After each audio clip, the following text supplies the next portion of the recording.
Today we have the honor to invite Frederick to our podcast. Hi, Frederick. Hello, You want to introduce yourself to the audience? my name is Frederick, and I'm helping nice guys to become conscious men. So I help them from going from feeling very lonely and isolated to feeling joyful and connected and purposeful. Wow, that's a first time I'm hearing like a coach specializing in that.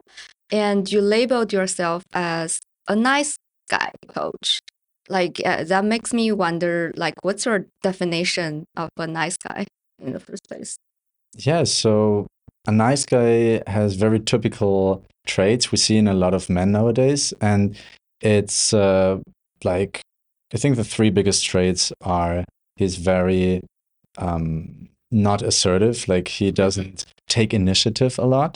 He's usually, for example, in a, when he comes home maybe and he's like his wife is at home or something like that, or his girlfriend, he doesn't feel comfortable to like say, okay, what's for dinner when she's asking. But he's like, oh, I don't know, we do whatever you want because there's subconscious patterns which hold him off. Like he feels afraid to say his opinion, so he doesn't know So what he basically, he wants. doesn't like have a big ego himself. Yeah, I think actually no, he has a big ego. It's just like the ego It's contained. doesn't allow him. He has patterns, subconscious patterns, which make him very scared to say his opinion because he learned in childhood that this is not a good survival strategy. Basically, he grew up in an environment where it was not a good idea to say your opinion. He had to hide, he had to be small, and he learned to shut down his emotions, shut down what he wants, shut down what he needs, and not say that because that's a bad strategy. That can't. That's such like an Asian thing. Because when you were saying that, I was like, oh, I can relate to that. Like as an Asian girl, like growing up, surrounded by like very harsh like Chinese parents, and like always kind of like used to contain my own emotions and like just be like a people pleaser. Yeah. Now should just like cannot freely express like what I really think. Yeah. Yeah.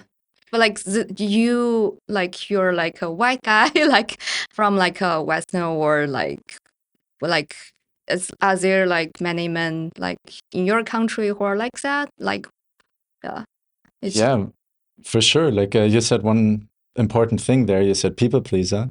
And basically, the nice guy is the masculine, like, archetype of a people pleaser, right? Like, women can be people pleasers, maybe men can be people pleasers, but the nice guy archetype is kind of the man people pleaser. And so a lot of these traits, we maybe typically in the past would have said like, oh yeah, women are more like that, right? More yeah. agreeable, don't say their opinion, like are more small, like are maybe afraid to share their opinion. That we see in a growing number of men. Yeah, and especially in the West, it has to do with several factors, but it goes back. Yeah, until even the Industrial Revolution.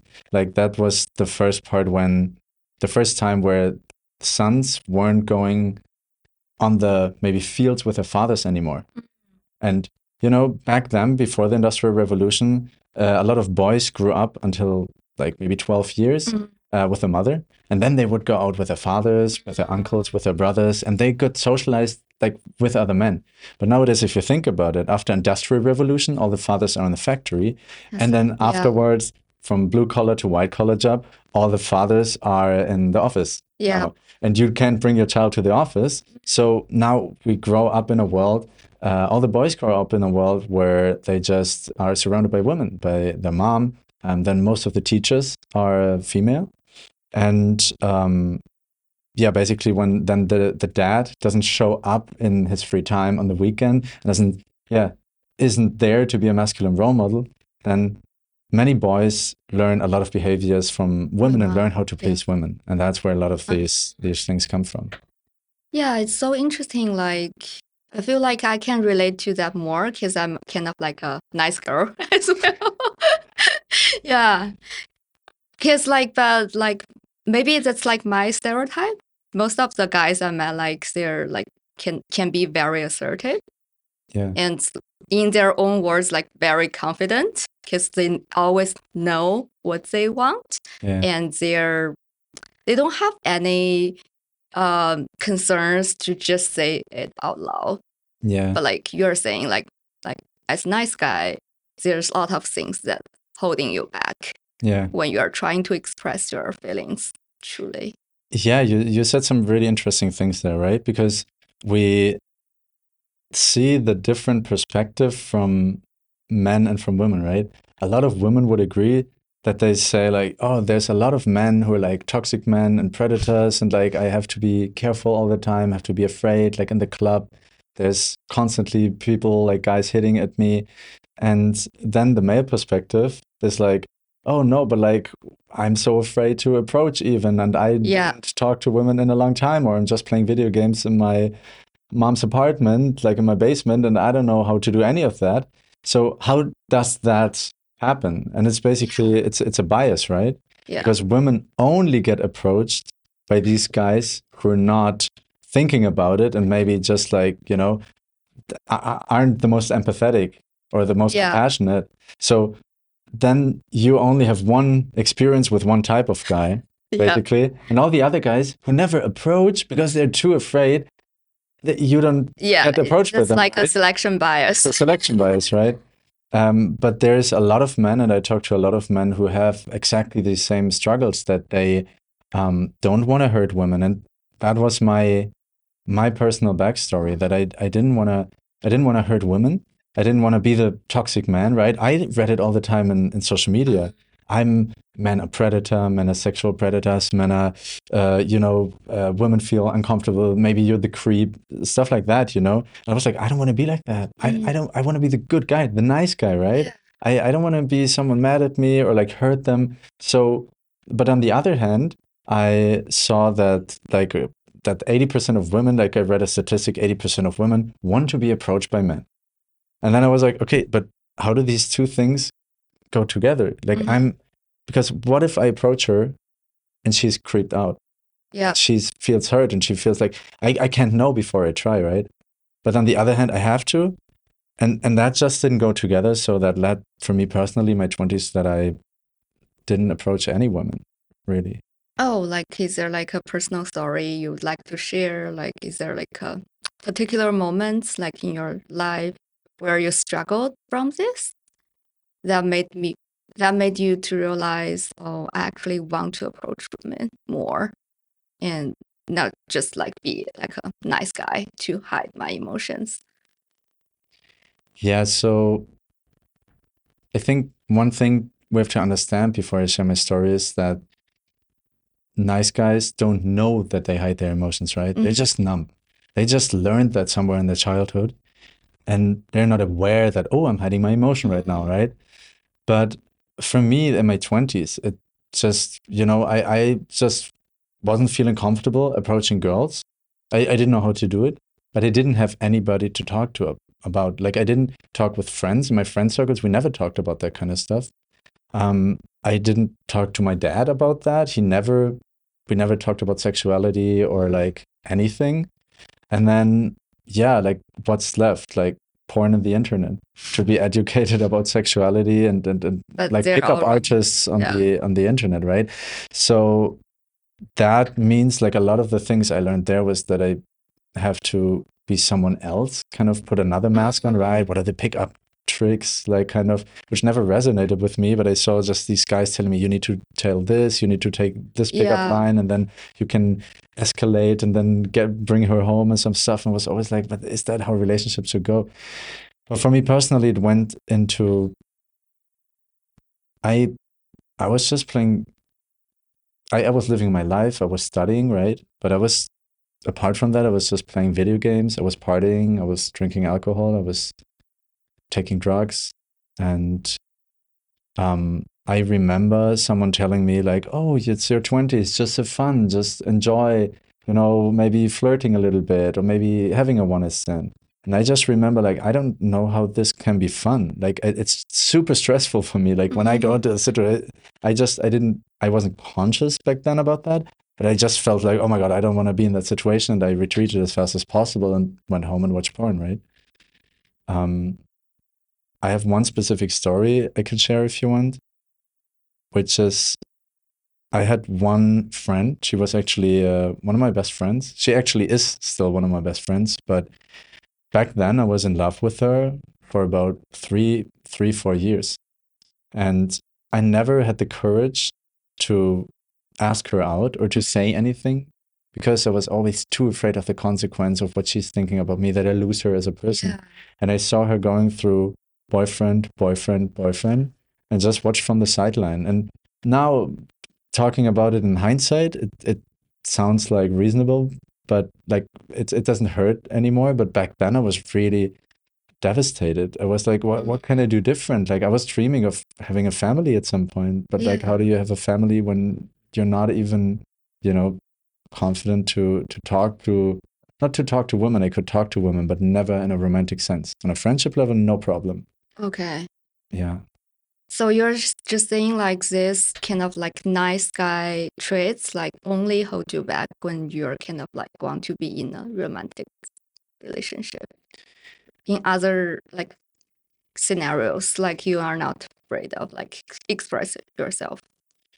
No, I would say it's like everywhere. It's also like in job, for example, when you're working, maybe, people like, there's a people pleaser, maybe people want to give you extra tasks. You can't say no, Yeah. right? That's the Yeah. second thing, which When people people ask pleasers you in for a general. like favor, you wouldn't Exactly. refuse. Yeah. Because it's like it feels unsafe to you, right? It's like, oh no, because people pleasers and nice guys are conflict avoidant. Yeah. Conflict avoidant, say Yes. no, it's like, no, you can't do this. So not taking initiative was the first one, right? The second one would be conflict avoidant.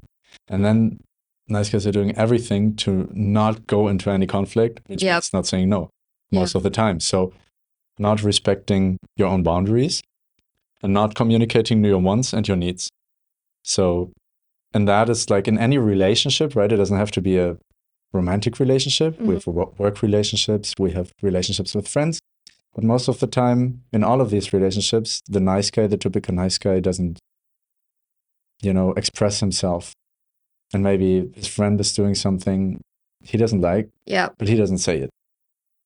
So, are there moments like where, like you were hurt, particularly being a nice guy? It's like, are there moments like you just like found it's so hard to say no, then like you were like so burdened by that? Now, when I reflect about it, I, for sure, during my last relationship, which was 9 years ago, between, when I was 21 to 23, I had a relationship and I wasn't feeling comfortable to talk about anything. I had a lot of shame. I didn't know that back then, right? But it led for me to not talk about sexuality, not talk about needs, wants, boundaries, not talk about emotions because I didn't even know what I feel. So, in that sense, it hurt me a lot back then because for example, for me, when it came to sexual interactions, it was always about pleasing the woman because I want to make sure like she's satisfied. But for me personally, I never really enjoyed sex. And Okay. it was just like, okay, I'm coming really fast now. Like I'm at premature ejaculation. It's like just because I have so much stress of performing that I can't really enjoy it. But I also don't talk to her about it. And she didn't bring it up. And then it was just like this super shallow sexual thing we had for basically nearly 2 years. And how did it yeah, like impact like your relationship? Like how did it impact yourself at that stage? I mean, I still watched porn back then. Wow. I didn't know. Nobody ever showed me a way to get out of that, right? Like, I didn't have my dad or anyone saying, like, yeah, there's like actually you can build really open and trusting relationships when you open your But you heart did and you you talk like about these things. talk about like that to And anybody? I just didn't talk about that. So Yeah. I think I knew inside of my heart that I was missing an experience and this isn't right and something's not working, but I didn't know what. And I was just feeling frustrated and yeah, I think lonely also in a weird sense because I was in a relationship, but like still I felt isolated. because I didn't talk to anybody also outside the relationship about the problems inside the relationship. I that makes me wonder like why you're still in that relationship if you feel lonely and isolated. I mean, I didn't have any other model, right? I've just felt like, okay, that's how it's supposed to be, Mm. apparently. I don't know. Like, that's what I saw when I grew up. And then, I mean, I ended it at some point, but it's, yeah, I think we never trusted each other really. There was never really this really open, trusting relationship where you can talk about everything. And I didn't feel, and I think this is a problem for many nice guys, that they don't feel really masculine or manly, and Mm. they're like the man in the relationship because, and the woman then doesn't feel really safe in the relationship because she's like, oh, like he's not taking initiative, he's not taking responsibility, he can't communicate. So she also feels something's wrong, but maybe she also doesn't know what, right? So that's what I want to teach men now, to be able to talk about these things in conversations with their romantic partners. So back then, like what made you want to end that relationship? Like is there like a moment where you realized I cannot being like a nice simply like being a nice guy and live like this anymore? That's a very good question. I haven't reflected upon that yet, actually. So, but it was really the fact that I couldn't be myself. I felt like everything I did, she picked on me. So back then I blamed her for it. But now I know that I just never said what I wanted, that I never said what I needed. And she's not a mind reader, right? Yeah. So I created my own suffering in that sense Yeah. because I wasn't feeling comfortable to communicate about all Yeah. these things. I felt like she's just being mean to me. That basically I compared me being by myself felt better than me being with her. And Yeah. at some point it became too much suffering that I said like, no, I can't do this anymore. I need to move out. We were living together and I just, I don't know what to do. So it's like at the end, like your conclusion is that like being alone is like more comfortable than staying with her. Yeah. Because like at some point, like being a people pleaser, you can feel like very exhausted because you're constantly pleasing others and neglecting your own Yeah. needs. Yeah, it goes both ways, as I said. Like she's also feeling not Yeah. good then because she doesn't, like your partner when you're a nice kid, she doesn't get to know you really, right?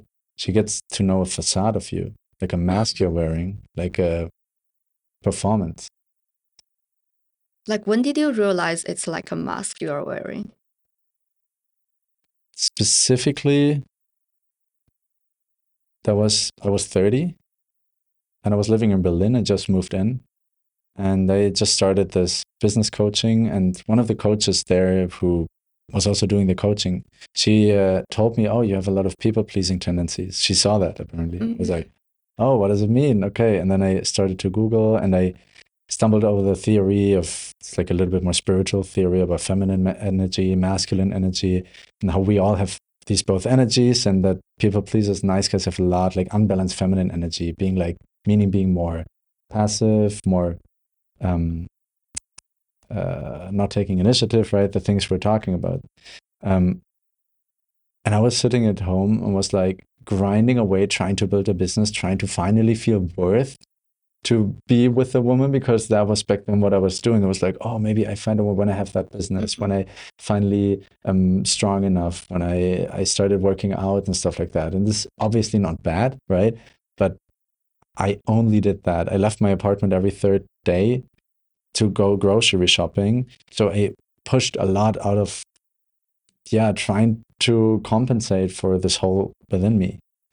And that moment, I really realized that if I want to have a family, I need to have a wife. I need to have, if I want to have a wife, I need to have a girlfriend. And if I want to have a girlfriend, I need to start dating. I never went on a date before I was 30. And then there was the first time of my life that I started to become conscious of my own patterns, that I was deeply afraid of having sex because it meant so much stress for me. So that I had sexual shame because my parents never talked to me about it. I never talked to anybody about it. I only watched porn.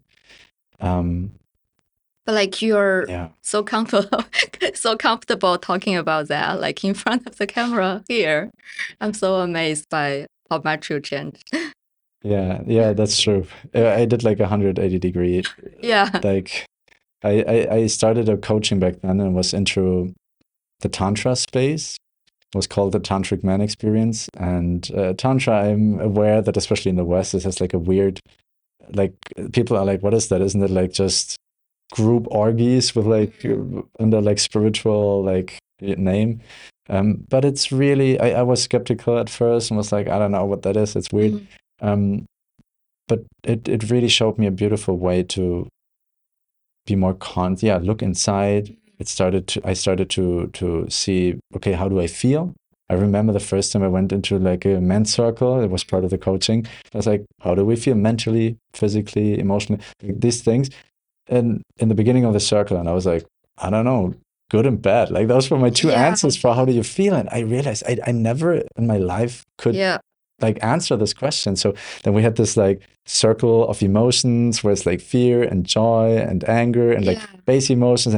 It's like so slowly So get to many. know my Yeah. emotions and how to name them. And then I like it was really amazing journey to get there. And then the sexual shame and everything I started to work on with sexological body worker actually. So it was like a professional woman, and she was kind of like a coaching format, but it Mm. was with like getting touched, and like I told her how I want to be touched. She had like gloves on and was dressed, right? It was not about me getting satisfied or anything, right? Not like going to a massage parlor or something like that.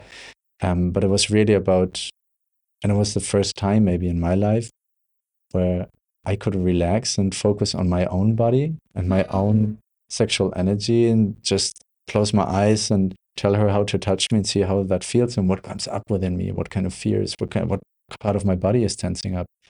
And that was a really good exploration. I felt really good in the beginning because I felt like, wow, I finally discovered that part of myself where I was always focused on the other person in a sexual situation and I didn't even know what I want because I was so focused outside of myself. Yeah, it's so interesting that like the moment you finally start to be self-aware was the moment when you were told by a woman that like you are a people pleaser. Yeah. I guess like you must be very open-minded to start looking inside about yourself. But like I would I would assume that if it's like not a nice guy, he wouldn't take that seriously. Mm, Yeah, he would think, oh, I'm not that sad. Then he like would stop yeah. thinking about that.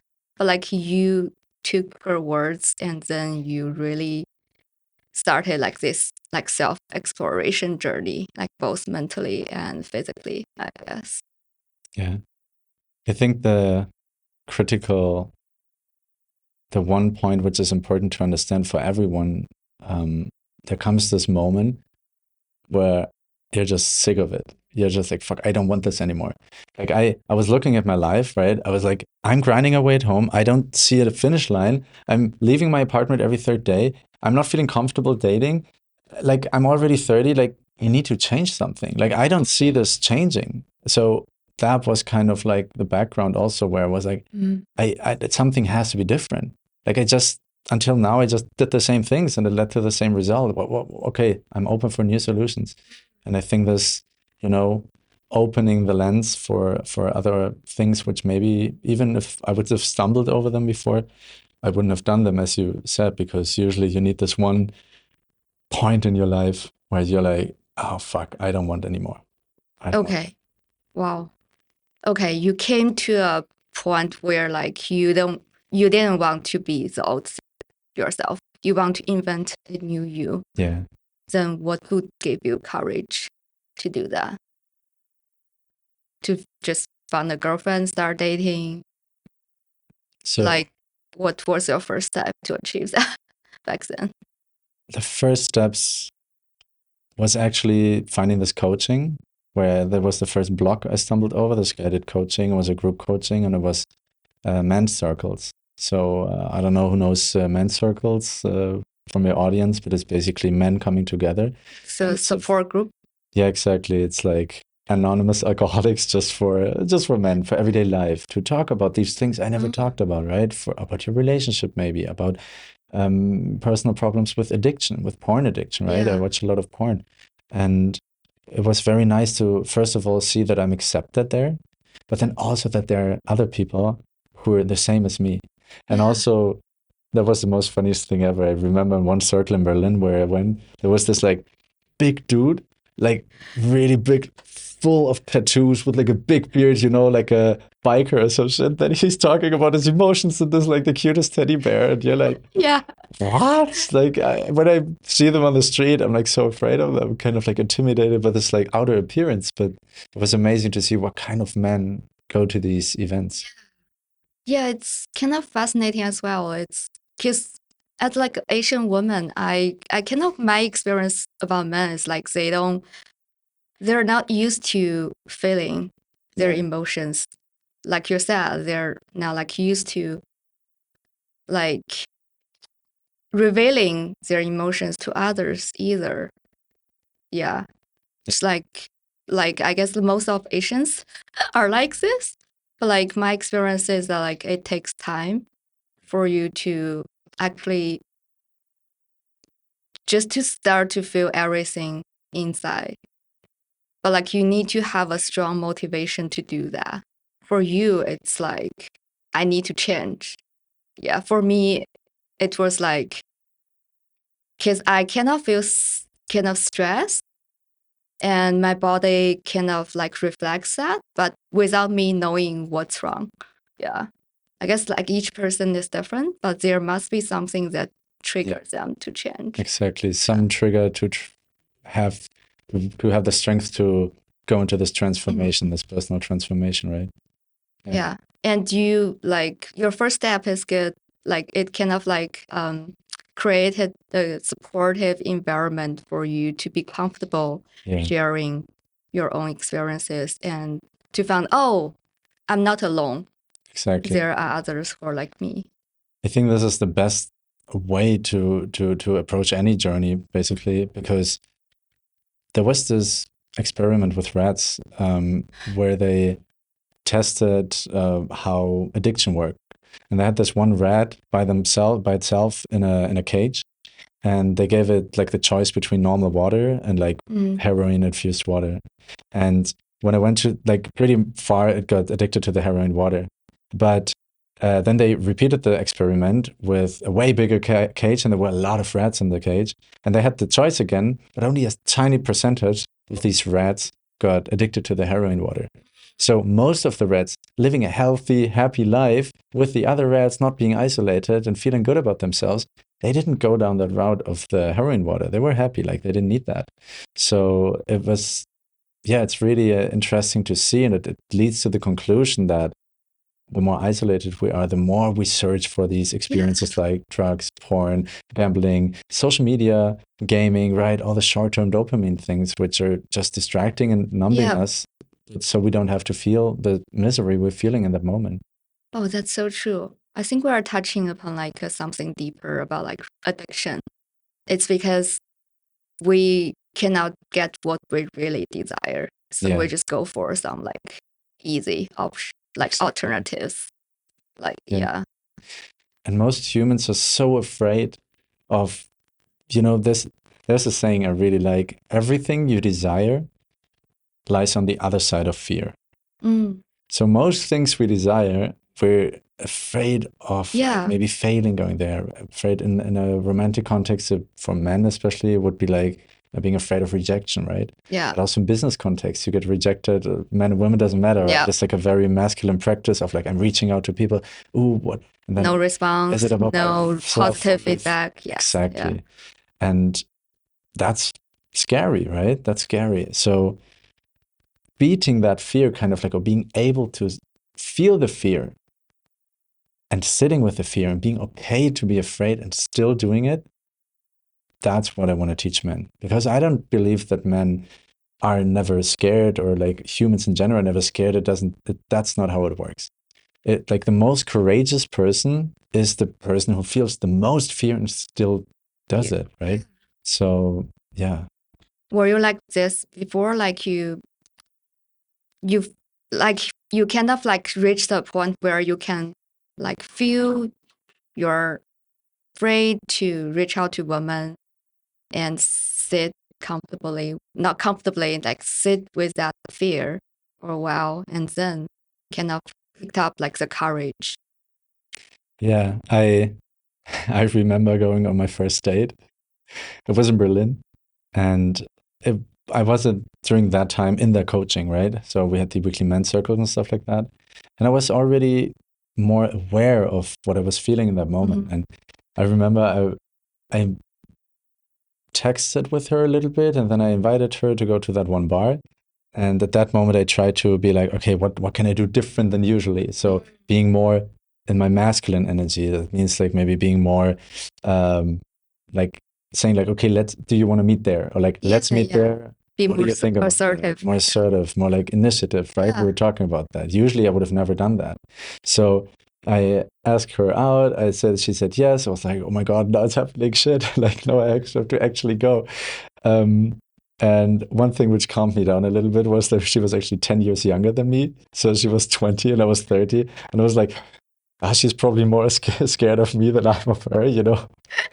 But I went there and I remember half an hour in the tram in Berlin. I was just like standing there and I was just like,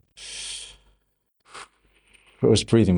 My heart was beating. Like I was so scared to go on this date for whatever reason, like, right? It's not a logical decision. It's like the nervous system, which is overreacting because it's like, oh my God, this is a dangerous situation. We need to get out of here as fast as possible. Because you were not used to that Yeah. kind of situation before. And it happened several times to me. Another time when I wanted to approach a woman in like just public space. She was working at this one strawberry stand, and I saw her, and I actually saw her the third time, and I was like, okay, this would be my first approach. Like, I don't know, I felt supported. I already talked to people about it, but I was like, I just want to go there. But didn't. I felt a lot of fear, right? I went there. I did the most stupid pickup line ever. I was like, what was that? So first of all, I approached her. In that moment, she just turned away and unraveled some shit. And he's like, oh, fuck, turn around, turn around. I feel like I'm a stupid idiot standing here, even though I wasn't, right. I was just waiting. And she turned around to me and was like, hey, you sell strawberries, right? And there was only strawberries there. And she was like, yeah. Yes. I'm like, but then she said, luckily enough, she said, I'm just doing this between my travels and my studies. I was like, yes, something I can ask. Oh, what do you study? What do you do? Right? But the whole time, and I don't know how much time passed, but it was like in a fever dream. I was like, I felt like I'm outside of my body. I was just like talking about weird stuff. I don't remember anything anymore. And then I was just like, it's just for practice. Whatever's happening, just ask her for her number. Like just to have that hooked, like, just tick it off the box. Don't be a creep. Just ask her nicely. And if she says no, just go away. Right? So I ask her, she says, oh, I'm dating someone at the moment. Not sure where it goes. I'm like, okay, cool. Yeah. Thanks for letting me know. Like, have a nice day. Go away. Right. And then just going away, I felt really good about myself, but also I was looking down my hand and I was shaking. And I was shaking. And I remember this feeling. The same thing only happened to me like 3 years before when I did a skydive. So for my nervous system, approaching a woman was from a stress situation the same level of stress than jumping 2,000 meters out of a plane. Like, so that's not logic. That you can't explain that logically. So when people are like, "What is so hard about it?" It's like it's not like it's just the fear within myself. It's very subjective, but many guys have that level of fear because they build up so many expectations and fears around themselves, and it's really hard to overcome that first step, but then it gets easier. And it's really the best part about, and I really want to stress that fact. I went home, my roommate opened the door, and I was like, I just approached this girl and I got rejected, but it didn't matter because like I gave him a high five, he gave me a high five, and we kind of turned this whole thing around in the beginning of the year. We said we make a rejection Google Drive, like Google Docs thingy, where we just put like every time someone gets a rejection, we get a point to kind of like reframe it for us as a positive thing because we took action instead of being focused on the outcome. Wow, that's such a good kind of like positive feedback system you have built back then for yourself. Yeah, it helped me a lot, actually. Yeah, like looking back to that point, like, would you say like receiving positive feedback kind of helped to keep you like engaged, like in trying to approach a girl? I think what helped me the most Mm. was the reassurance from the others that I'm not a Mm. creep, that I'm actually a quite decent human, and that Mm. my approach of how I want to do it is not toxic. And in case she like throws like water in my face and leaves me standing and goes away, or like, you know, it gets really mad at me, then that's on her and her own trauma. Because that was the ultimate worst case scenario I was playing on repeat in my head, right? That she's getting super mad or Yeah. scared, and I'm just like, fuck, I didn't want to do this, But right? like, did that ever That happen? never happened to me. That never happened to me. But to have the reassurance from the other guys to say like, no, it's you're doing whatever you're doing right now. It's okay.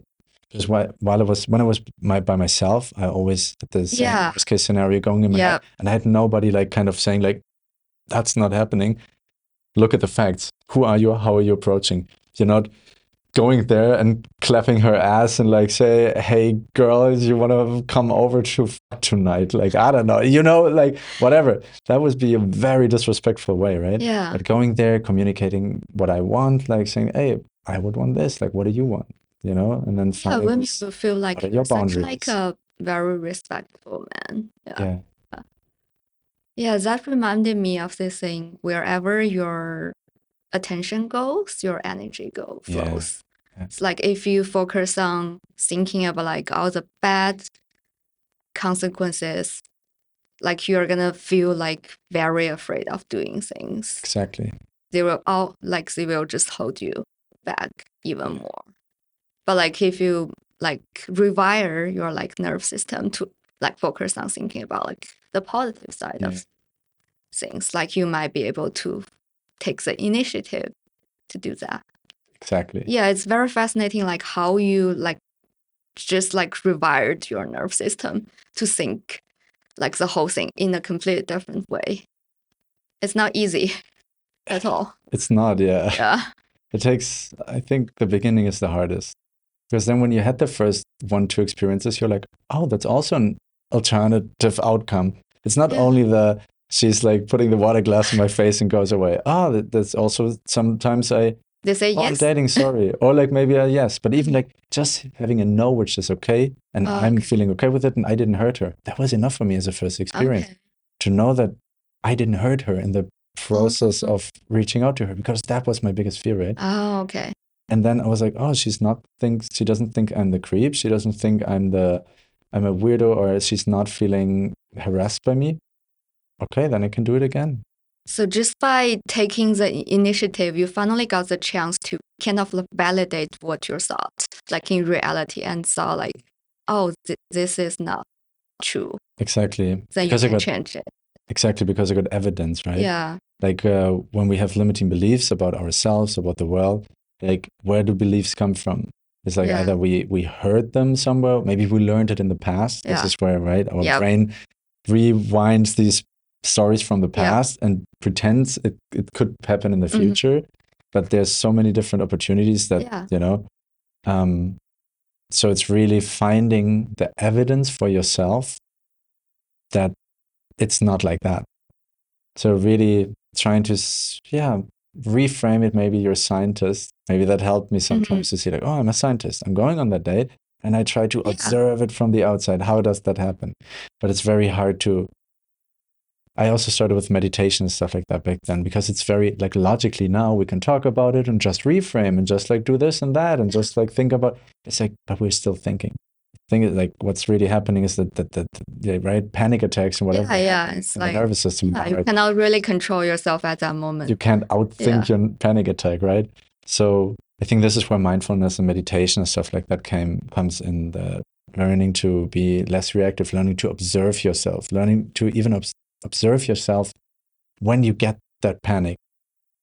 It's still there, but you can kind of manage it because you aren't the panic.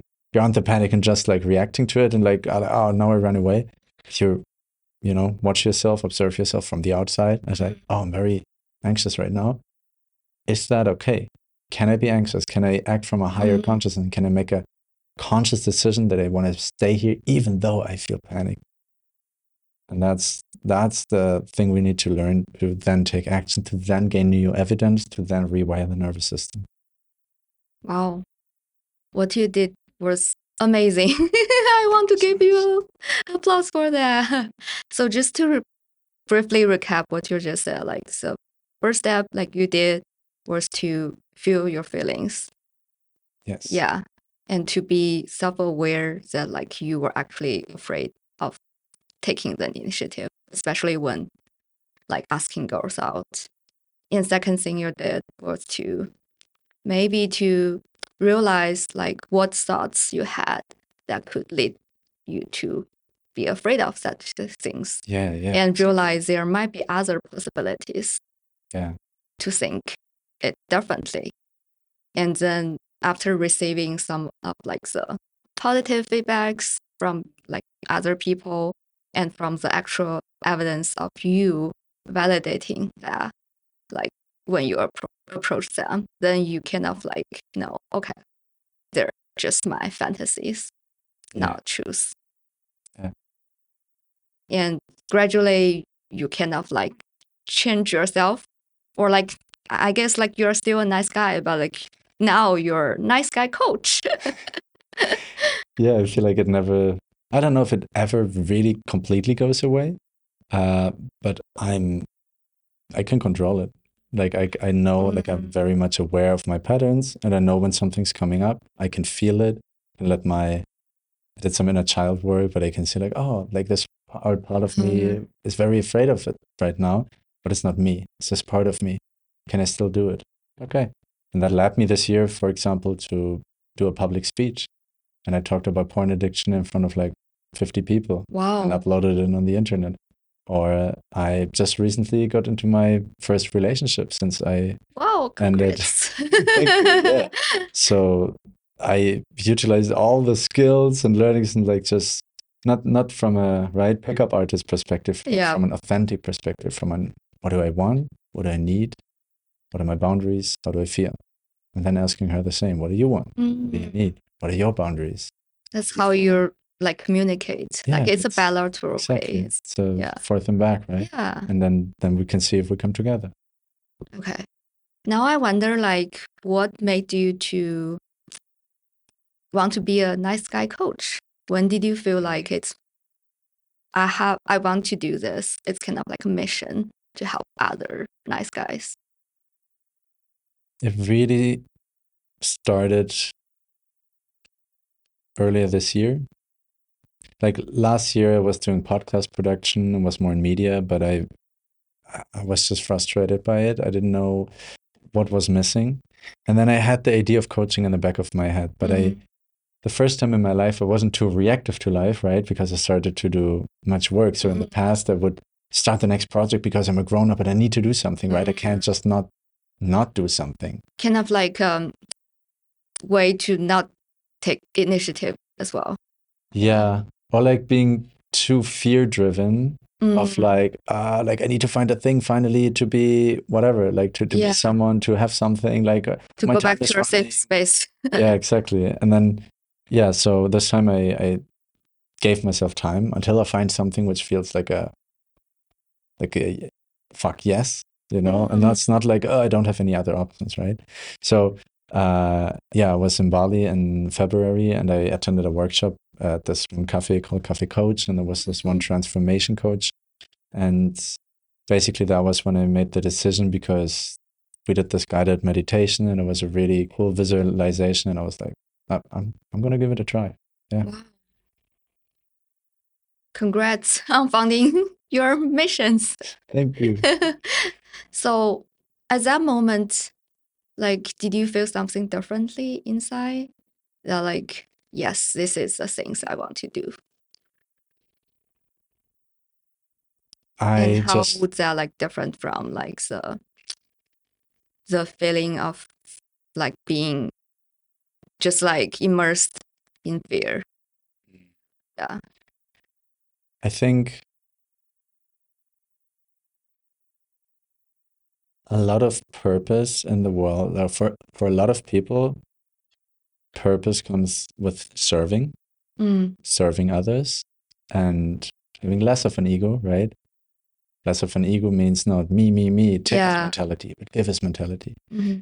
And I just felt like I could really do that with the coaching, like give to people. And Mm. especially because I experienced it myself. I Yeah. know what it means to be numb and to not feel anything and to be frustrated because I don't know how to get out of this. And then switching to the other side and seeing like how much love there is when, but I needed to open my heart first Yeah. to let other people in. And Mm.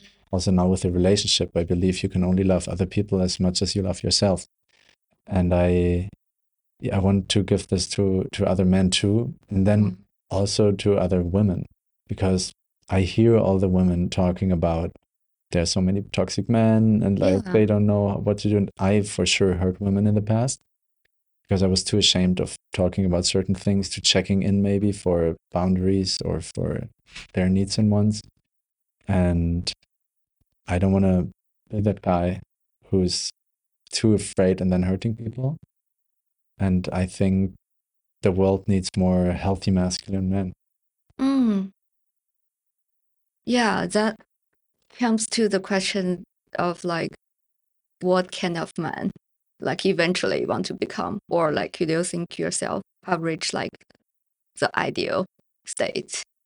I think the ideal state, what I want to teach every man and every boy, even when they're growing up, is that they're okay as they are, that they have this inherent sense of self-worth, that they have self-confidence in themselves, and that they have these skills to be assertive, to be masculine and to take action and to fear the fear, but going through it and to have a plan and do it and have all these like kind of like the logical Hmm. part, which I call the masculine energy part, Yeah. right? But then also combine that in a whole package of like going in the feminine energy, meaning like being more connected with the heart, means like feeling more, knowing what they're feeling, naming Mm. these emotions, being able to trust and let go, and being not so reactive. And yeah, it's really the combination of these two energies, or Mm. if you don't want to like frame it so spiritually, like the head and the heart, which I think right now is like too much head and not enough heart. Yeah. And the combination of this is what I would wish every man in the world could learn to like for as a skill set. Yeah, it's not like always looking at masculine and feminine power as two opposite extremes, but like to combine them and reach a balance. It's like they're like yin and yang.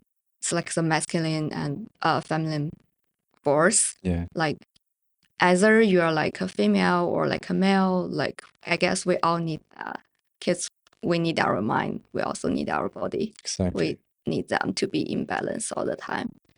And can I add one thing about Yeah, of course. because I'm talking about energies and I Mhm. know it's like a very specific vocabulary, which I didn't like in my 20s. I was like kind of like put off about this like spiritual talk.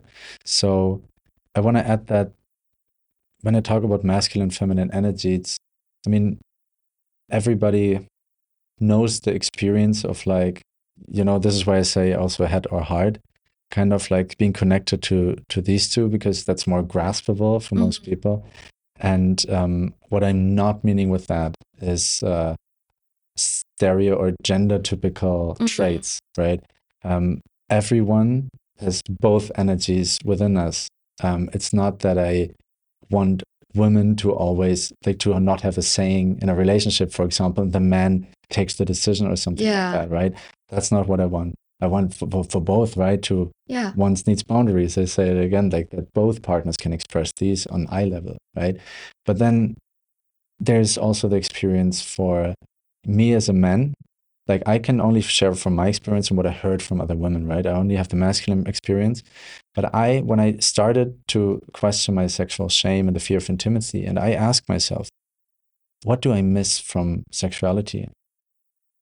And I came to the conclusion that I would like to be, that I'm craving that feeling of like being a masculine man, like being a little bit of dominant in the bedroom, but I was too afraid to do that. And I hear from a lot of women that they really enjoy with a trusted partner to let go of control and to really find someone they can trust fully. Yeah. And I think this, for me personally, is just a dynamic which I think, call it divine or whatever. I'm not baptized, but something, it's just per design, it clicks together like yin and yang, right? It's just we're made for each other, and I think we don't see that enough anymore. It's really like a men against women, especially in the West, like, so yeah.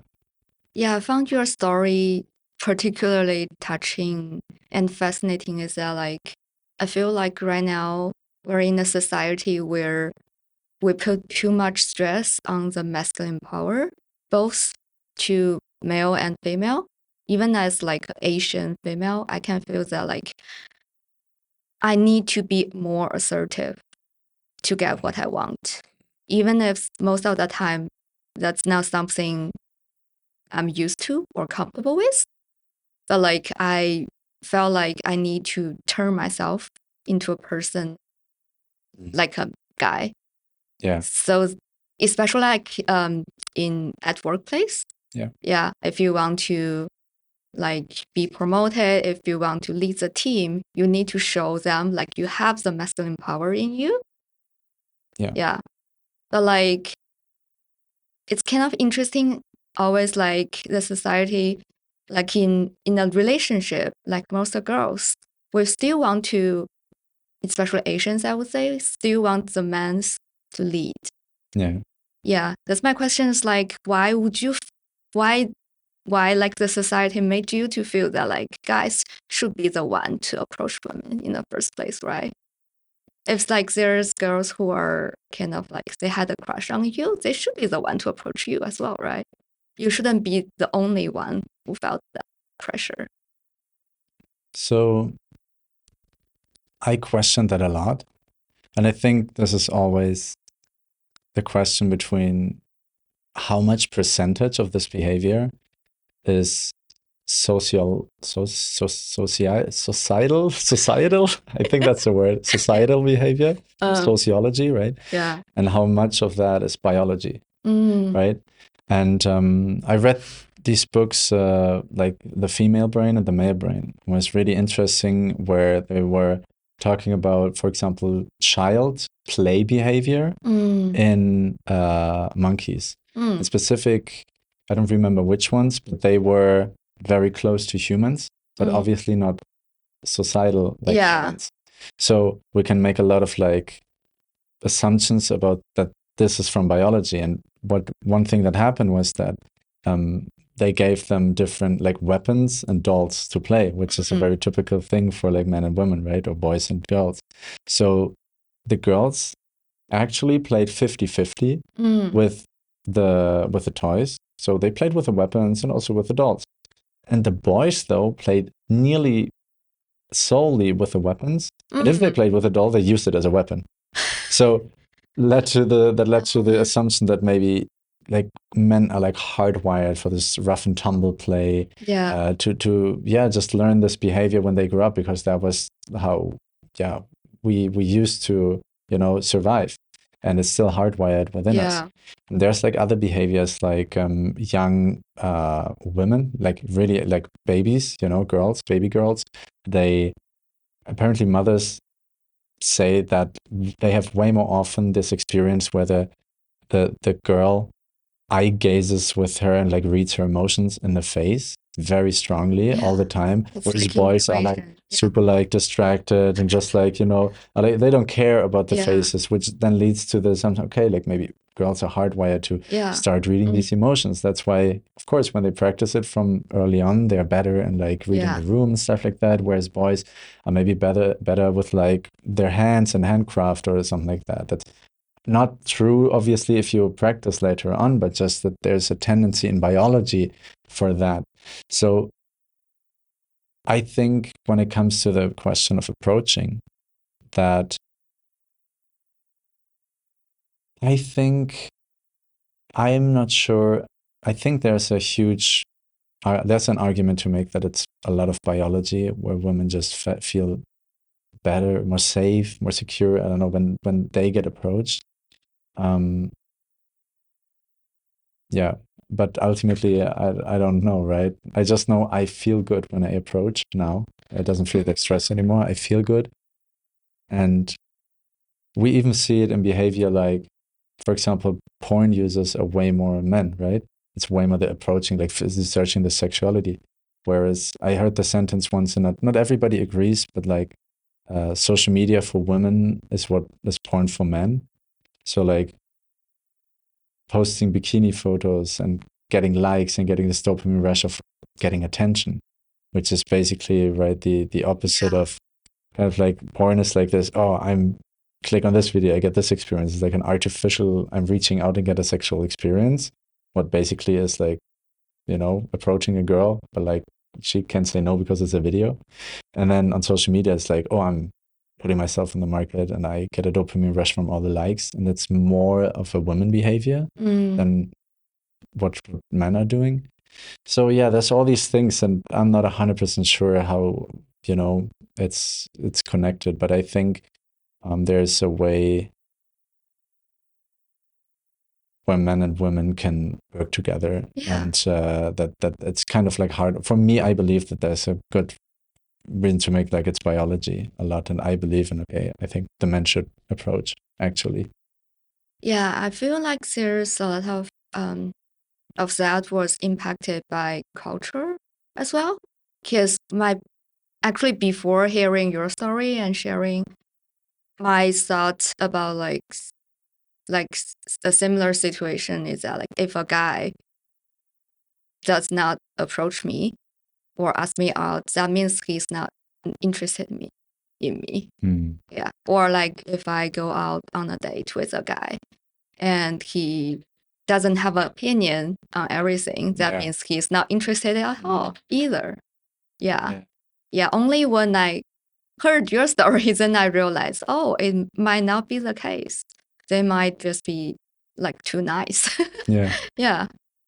Yeah. That makes me like, yeah, wonder do you see like a more ideal way where like you said, like the masculine power and feminine power can be combined and together for both men and women to work together better Are you talking about relationships or any other? mm, so how we can work better together as Yeah. a team, basically? I think it's really hard in the beginning it depends on who you talk to. I mean, here in Bali, we have a lot of like more spiritual people and more people who are more connected with their emotions, their feelings. And the same as I started to feel, I really want to be more dominant or want to be able to be more Yeah. dominant. And I feel like that's a blockage within me. I want to be able to be more dominant in the bedroom, for example. I feel like that same behavior is also true for women, right? Where they say, I want to surrender more. And so it starts with the realization that it's really something I'm craving from within. But that is very hard to crave, maybe when there's like layers of layers of layers of like specific limiting beliefs about that. For example, a lot of women have, as you said, grow up in a very masculine world, right? They have to go also to the job market and then apply, and it's like very much strategy and like logic and head, and like you were coding, right? So it's like a very very logical, not emotion connected thing. Yeah. So then for a lot of women, it can happen that when they go from work to a romantic relationship, they try the same strategy and suddenly it doesn't work because she's not understanding that if she comes in with the same energy of like, okay, I'm planning this, I'm planning that, and he's doing the same thing, it's like two people trying to dance with each other and both trying to lead. And it's going to clash. So being aware of like, okay, what do I actually want inside, and are there fears which are blocking me from wanting to do that?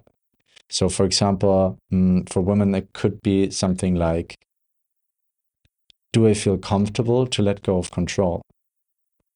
Or can I trust men? It's a big one. Also because there's so much shit about like men are not trustworthy. Yes, yeah. So trusting the masculine just in general, not even one specific man, but like what is your relationship to the masculine as a whole?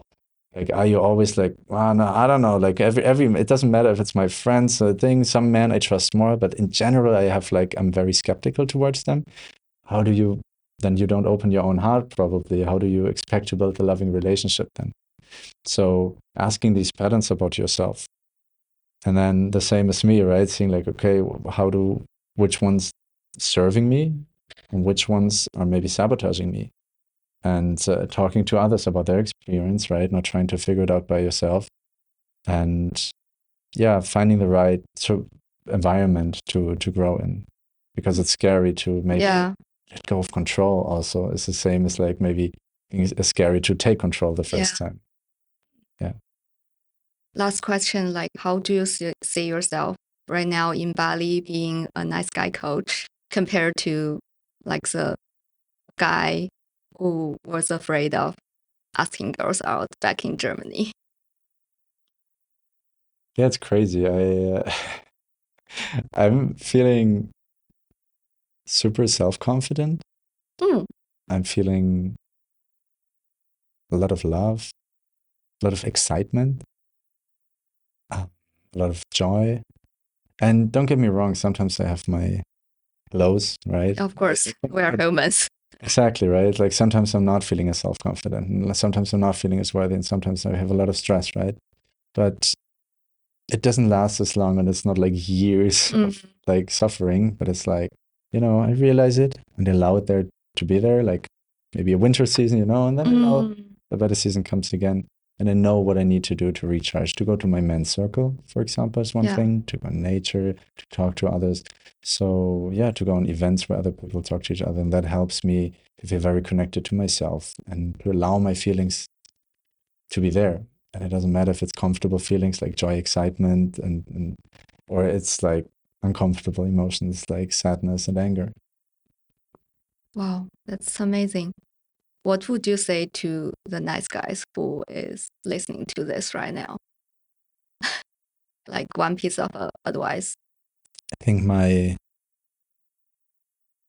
most nice guys feeling very lonely, and I would tell them that they're not alone, that they probably have a lot of shame, even though they don't know it, and that shame can survive in the light, and you have to start talking about the things you're ashamed about, and that's how you get rid of it. And I'm there for them. Like, they can join me in my men's group or in a local men's group in person.